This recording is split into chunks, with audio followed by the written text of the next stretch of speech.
Hey guys, I'm back in Colorado after a nice trip to California to see my daughter's hair show there that she's putting on.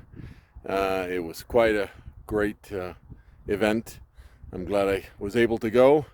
You got to do this stuff while you still can. Anyway, I have a friend, he calls himself the prostate cancer guy, that he's been on social media, and I find him a lot of fun and intriguing. He's got a great take on radiation that he's gone through, and I want you guys to sit and enjoy it.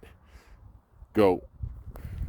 If you've been told you have an elevated PSA, you're likely being fed a lot of options without many choices. I've observed this over decades of my practice. Men being given scant attention to their concerns, a brief consultation and whoosh, off down the pathway of conventional care. The anxiety can lead to difficult decisions made rapidly, leaving regret and harm in its wake.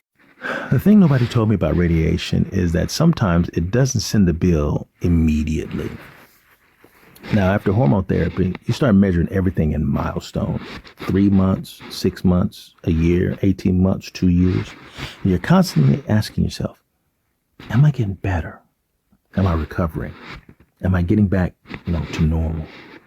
And doctors aren't wrong when they tell you things can improve over time. A lot of things do. But what they don't always explain is that radiation can be playing an entirely different game. See, when I first finished treatment, I was nervous. Every ache, every pain, every little change, I was paying attention to everything. Because when you've had cancer, your body doesn't feel automatic anymore. Every sensation becomes a staff meeting. You feel something strange, and immediately 20 people in your brain are discussing it. What was that? Did you feel that?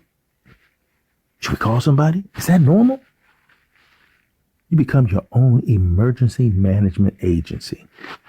I used to call it PEMA, prostate cancer emergency services, right? So after a year of treatments, you're watching. The second year, you're still watching. Then something interesting happens. You begin to relax. Not because you're careless, but because, you're healing. Life starts feeling normal again. You start sleeping better, working again, traveling again, planning again, laughing again, living again. And that's dangerous. Not because living is dangerous, because comfort is dangerous. Comfort makes you feel the story is over and you're in the next chapter of your journey. No, you still got a lot of book work to do, right? You start saying things like, I think I'm in the clear. I think I made it. I think everything's coming back. And little by little, you start expecting surprises. Now, let me tell you something about radiation. Radiation is like that quiet kid in school. The loud kid gets all the attention. The loud kid is hormone therapy, hot flashes, mood swings, no libido. That's the loud bully in elementary school. And everybody notices him. Radiation sits in the back of the classroom saying nothing. Years later, he shows up and reminds everybody he was there. And that's the part nobody's prepared for. Because I thought if I got through the first couple of years, that was the finish line. Turns out that was just the checkpoint. I remember thinking, okay, things seem pretty good. I'm getting erections. I'm functioning. I'm good. I'm moving in the right direction. You start creating a future based on what's happening right now. And you might even drop the habits that help get you healed. You stop the hibiscus tea. You stop the beets. You stop the garlic in the morning with extra virgin olive oil. You stop the pumpkin seeds, all the stuff that you race too quickly to make sure you're still there. And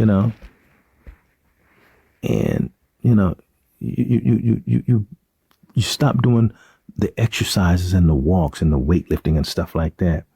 We assume tomorrow will look like today. And then one day you realize, oh, something changed. Not overnight, not dramatically like ADT therapy did you. Not like somebody flipped a switch, more like somebody slowly turned down the dimmer. And because it gradually happens, it messes with your head. Because now you're asking questions like, well, is this aging? Or is this stress? You start thinking about your sympathetic sympathetic and parasympathetic system. Yeah, I know that just rolled off your head too. Like, I'm wondering that's my parasympathetic system. Or translate, why my dick ain't working. Same thing. Suddenly you're back in detective mode. I tell people all the time, surviving cancer turns every man into a part-time investigator. You spend years gathering evidence, examining clues, running theories, trying to figure out what belongs to aging, what belongs to treatment. And nobody has all the answers because every guy's journey is unique.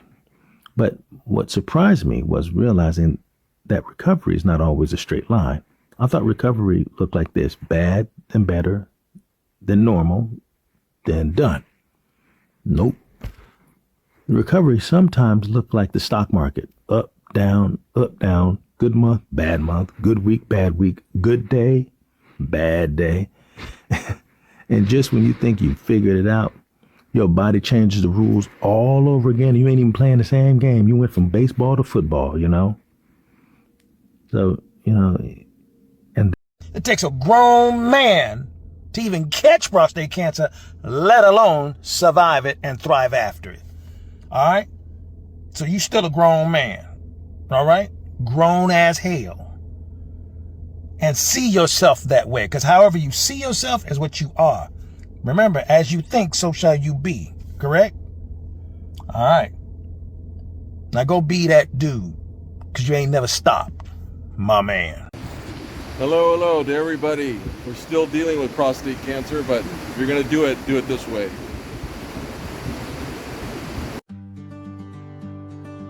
This incredible product saved me 3 years ago from needless treatments.